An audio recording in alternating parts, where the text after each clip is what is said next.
everybody, welcome to the channel. I'm Russ, and way back there over my left shoulder is sailing vessel Tautog, and we're in the boatyard still. This is week 3 really. Progress for me hasn't gone as quickly as I wanted to because I've been away for a few days. We'll talk about that in a bit. But back on the boat, I got some project updates for you real quick. Nothing really special. All the work is really pertaining to the fiberglass on the hull and the bottom. We're not focusing on the bottom of the boat yet. We want to get all the topside work done to allow me to get started with coatings on the weekend, and then we'll go after the bottom, although a lot of that is my scope. Yeah, so I've been out of the water for a couple of days now, and you look for draining things like this. Evidence of what looks like water coming out of your damn boat, and you go, well, what in the hell could that be? Well, those are called blisters, and some of them have already been dug out, you know, because I was in a state of disbelief. I just could not believe that I had more blisters on my boat. I thought I got them all when I was in Mexico, but I guess that's really the lesson is, you know, the blisters, they grow, they are there, even if you get them all today, and next time you haul out, you may very well have more blisters. So you have to look, you have to go get them. Could you survive with them? Probably. So let's see if we can get a good spot to show you. Yeah, really, all my blisters seem to be on the port side, except for here. I mean, that's clearly going to have to get dug out. That's going to get dug out. You can see the wet spots. And it looks like, you know, as you can see, it looks like a crack, like a fissure, and it's wet. So Jared actually did a pretty good job of helping me. This is how his men do it. They just go in there, and they just kind of chip it back. It's not better than grinding. So trying to get the wet, rotted shit out of there. And honestly, this is not my strength area as far as knowing exactly when I've gotten enough. But you can, I mean, if you can pry it back like that, you know it's got to go. It's water coming out from under your paint. So I'm not the expert, and I paid these guys to do it all. I'm just showing you real quick, because once they get going, I am not the expert in this kind of stuff. But one thing you must learn is that fiberglass is often thought to be kind of benign chemically. You know, it doesn't react, it doesn't do anything bad. Not 100% true. It will react with salt water when it gets in there, and it can destroy and cause damage. So, yeah. So anyway, the bottom line is blisters have to be addressed. That's part of the scope that I paid the boatyard for. And you can see I got this one. I think I got it well enough, but I don't think it is well enough. I think we'll find that the boatyard guys will scrape that back some more. This one here is going to be dug out. I think most boatyards just grind it back. They scarf it way back, kind of like that. Yeah. The blisters were actually here, along where the yellow stripe used to be. We noticed that the paint wasn't adhering at all. It was all sloughing off, so we sanded this down pretty good, and that's just a coat of primer. So I'm pretty well poised and ready to make the new stripe whenever I want to. I think I probably could do that maybe on Sunday. Maybe I'll check with the yard guy and see if that would be a smart move for me to go ahead and paint that out on a Saturday night, you know, when they work half a day Saturday. And then on Saturday evening and Sunday I could paint this out, the yellow stripe, with a new color. So, blisters, baby. So this week I'm expecting to have the cockpit drains 100% done, and expecting to have the engine hoses reconnected, and expecting to have the floor of the engine compartment completely painted out.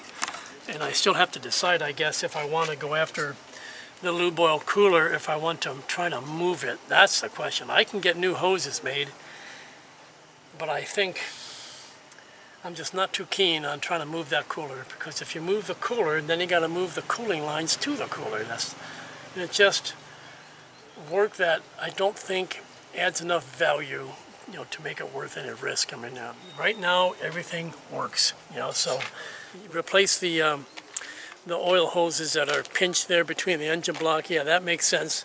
So I think once I get the cockpit drains sorted out, I'm gonna take off those oil hoses, get new ones made, and reroute the new ones, install them, and then I think we'll declare victory on that. So, job that made it on the schedule was repair of these blisters. You can see them on the hull above the rub rail, and when we explored that, we had to dig into the rub rail right at that joint a little bit, all along there for quite several meters along to get that work. And you can see that work is progressing, and the guys are doing a great job. It just needs the final gel coat and it will be done. But there was one area that was much worse. Yeah, the rub rail is attached basically like this. This is a polyester hull of the boat, generally about 1 inch thick up here by the rub rail and about 2.5 inches thick at the bottom. But the core of the rub rail itself is a piece of wood, which I marked in red. And then they wrap that and they attach it physically, and then they wrap it with fiberglass and gel coat. And again, I say fiberglass, but it was done with polyester resin, this boat. And there's a bronze cap here at the end.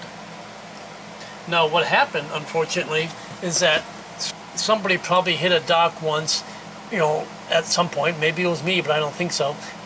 And there was a crack that formed here, and water got in, and water rotted out some of this wood.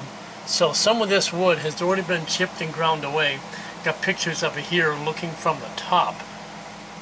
And we've kind of ground out the bottom too, and so we've ground it out. We've got all the wet stuff out, and we're going to be making that polyester repair in the next hour. So that's that.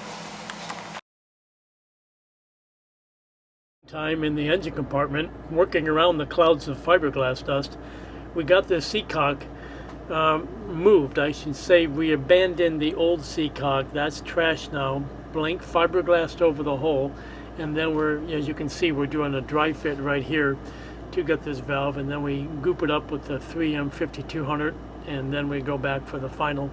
And he's got his helper on the outside doing the work like an apprentice. This is a 3M 5200, which probably every boat owner knows. And he's already got it slimed up. The through-hole fitting is already in there. And what I saw, which is very clever, they actually did a complete dry fit. So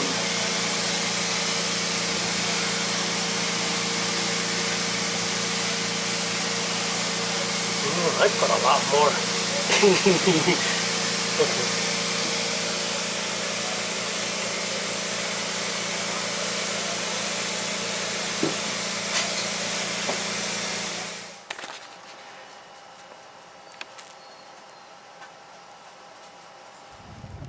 Well, I'm just coming back from another marina called Catamaran Marina. It's further downriver opposite Monkey Bay. And I met a gentleman named Murray, and it's the end of a great story because I left my ATM card in the ATM machine, frankly, in the grocery store in town. Murray found it, and he set about finding out how to get it back to me. And so I got messages on Facebook from him and also from a mutual friend. And I got the word, and so of course I jump in my dinghy and buzz over to his marina immediately. And it's just it's a good story, because I mean, when you lose your ATM card, especially when you're traveling out of country, as I always am, that's a big deal to lose your debit card. That's my source of cash. I use that. That's the bank account I use all the time. So it would have been a big friggin' deal if I had lost that ATM card, especially if somebody that you don't know or don't trust, found it. You don't know what they might do. So a great story. My day was ruined, and I just didn't even know it yet. I had gotten back from the grocery trip, at which point that's where I lost the card. And when I get back to the boat, I was getting ready to get to work. And I decided to check my messages on the phone real quick before I did that, so I'm glad I did. So here's to you, Murray, and Diane, you're up in the UK, and I appreciate you looking out for me. Monica, you're out there as well. And I saw you sent me a message directly, so all you folks, great folks.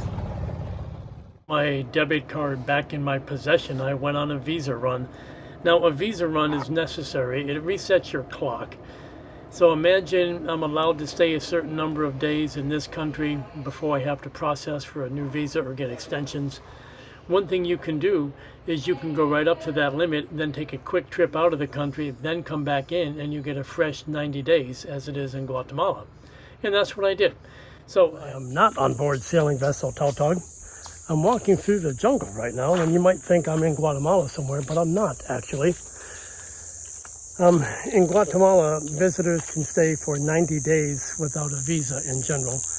And I was on day 89, so I had to take a trip out of the country or start paying the overstay penalties, which I didn't want to do because I'm going to end up being 3 months over. So, well, I took about 30 hours of my life to travel, just watching where I step, to travel down here.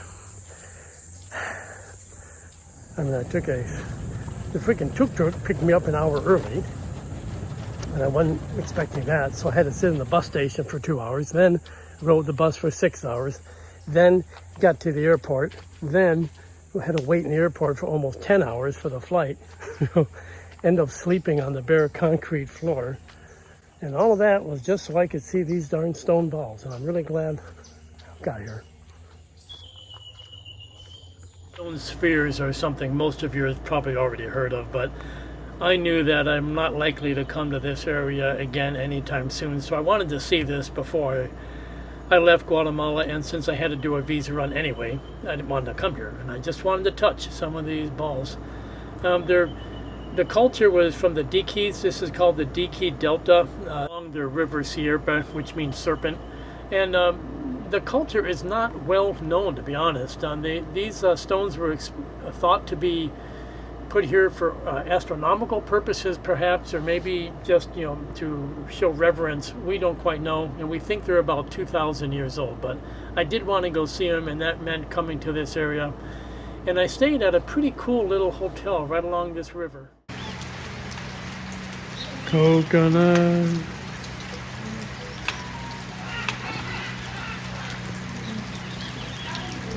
It's been raining heavily for about 2 hours, and this is coming down from the mountains. And all this stuff is heading out to sea, so sailboats can ram into it and freak out the captains.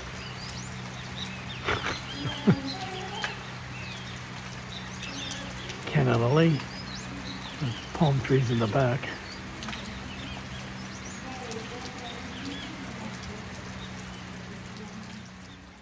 So we got the visa run behind us, and I'm back to work here on the boat. The fiberglass work that the boatyard boys are doing is going really well. I think we are 99% and done with that work, and certainly with the dust making phase. But I've got my Costa Rica sticker up on the wall, and I'm pretty happy for that. Costa Rica! Yeah. Slow down, baby. Slow down, baby. Yeah, so that's true. We all need to relax in life and enjoy. So other things going on, I would say that I've done an inspection on the boat to, with these cockpit drains, and I've continued that work, and I have replaced all the bad hoses, all the bad hose clamps and stuff like that. And there's a hose clamp that had fallen off a hose. I just saw the track mark for it. And another location where the hose clamp, and again for your UK friends, Jubilee clips, the hose clamp was in place on the hose, but it had broken. And that is why you inspect, right? Especially for things below the waterline. But I'm glad the trip went well, and I came back with a sore muscle in the back under my left shoulder, and that's still kind of bothering me, and it's going to affect whether I can paint this weekend. So that's kind of a big deal. But I'm still glad that I did the trip. The project's moving. I think week and a half, maybe 2 weeks on the outside, this boat's going back in the water, and I'm looking forward to that. So I'll get another video out in a few days to probably to discuss the details of cockpit drains, unless you're just sick of hearing about it. If you are, say so.